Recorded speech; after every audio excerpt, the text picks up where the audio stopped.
Ça va, je vous ai pas fait trop peur? Je suis terrifié. Bah oui, j'ai bien vu ça. Oui, oui. Bon, alors les Moi, journaux s'interrogent. je vais vous faire peur, vous allez voir. Alors ils s'interrogent, les journaux aujourd'hui, sur quoi? Sur notre avenir, sur l'avenir du monde, et ça fait peur. Avenir compromis non seulement par le terrorisme, vous voyez dans Le Parisien aujourd'hui en France, un article sur l'attentat de New York dont on vous parle depuis ce matin, notre avenir qui n'est pas seulement non plus compromis par le réchauffement climatique. Vous voyez à côté un article du Figaro sur les prévisions encore pires que d'habitude à ce sujet. L'ONU prévoit maintenant non pas 2, mais 3 degrés de hausse d'ici quelques décennies pour les températures, tellement nos efforts sont insuffisants dans la lutte contre la pollution. Voilà pour les problèmes dont on parle souvent sans les résoudre, mais il y en a d'autres qui, eux non plus, n'ont pas l'air d'être en bonne voie. Le Figaro, par exemple, a étudié les dernières élections en France, les législatives et la présidentielle. Et le constat est là aussi un constat d'échec. Voyez ces titres. Les jeunes sont les bataillons de l'abstention ainsi que les non-diplômés et les moins favorisés. Autrement dit, les jeunes et les pauvres sont tellement dégoûtés de la politique, et ce depuis des années, qu'ils se donnent même plus la peine de voter aux élections. Ils sont convaincus que ça sert à rien et que les hommes politiques, de toute façon, ne se pencheront pas sur leur sort. Le Figaro montre aussi une carte selon laquelle c'est en Provence-Alpes-Côte d'Azur et dans le Nord-Pas-de-Calais-Picardie que l'abstention est la plus forte aux élections. Or, comme vous le savez, c'est dans ces régions-là que, selon les sondages, les électeurs sont le plus pour le Front National. Donc ça veut dire que le vote FN devrait être encore plus élevé en France qu'il ne l'est déjà, puisque les régions où les électeurs sont proches du FN sont des régions où les électeurs se déplacent pas trop. Donc ça devrait être encore pire. Voilà qui mérite réflexion sur notre avenir et sur notre société. Et puis cette réflexion sur l'avenir du monde, je pourrais la résumer autrement. Est-ce que nous sommes tout simplement en train de devenir stupides?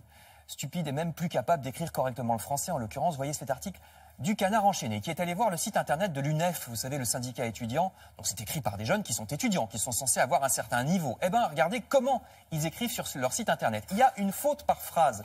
Crée ta section locale, locale sans E.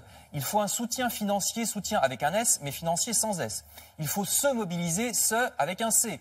Nous aurons besoin, auront avec un T, les forces disponibles, disponibles sans S, etc., etc. J'arrête le massacre. Et c'est plus grave que ça n'en a l'air, parce que de plus en plus, on lit, par exemple, vous savez, sur les chats internet, des textes qui deviennent incompréhensibles, tellement c'est plein de fautes. Moi, parfois, j'arrive pas à comprendre ce que les gens m'écrivent. Non, mais vraiment, hein, c'est grave si on perd à ce point le langage, au point de plus comprendre. Le Figaro.fr parle d'une décomposition française. Regardez, en prenant l'exemple d'une prof qui a été giflée par un lycéen il y a quelques jours en banlieue parisienne. Oui, il faut oser dire que l'école n'est plus assez autoritaire, estime le Figaro, et les familles non plus. Les enseignants démissionnent parce qu'ils ne sont pas soutenus, ni par leur hiérarchie, ni par les familles des élèves qui considèrent souvent, vous savez, que si leur cher petit a de mauvaises notes, c'est pas la faute du gamin, mais c'est la faute du prof. Et c'est certainement pas, considère-t-elle, la faute de la famille qui donne pas forcément une éducation très intéressante aux gamins.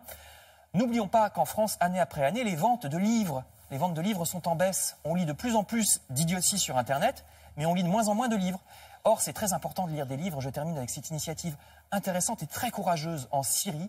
Des militants font circuler un bibliobus. Vous savez, c'est une bibliothèque ambulante qui apporte des livres aux enfants, ce qui ne plaît pas du tout aux islamistes. Ils n'aiment pas cette ouverture sur le monde, les islamistes. Donc c'est un article passionnant dans le Figaro et on salue ces militants qui prennent des risques parfois pour leur vie dans ce genre de pays pour apporter l'éducation et la culture par les livres jusqu'aux enfants des zones en guerre.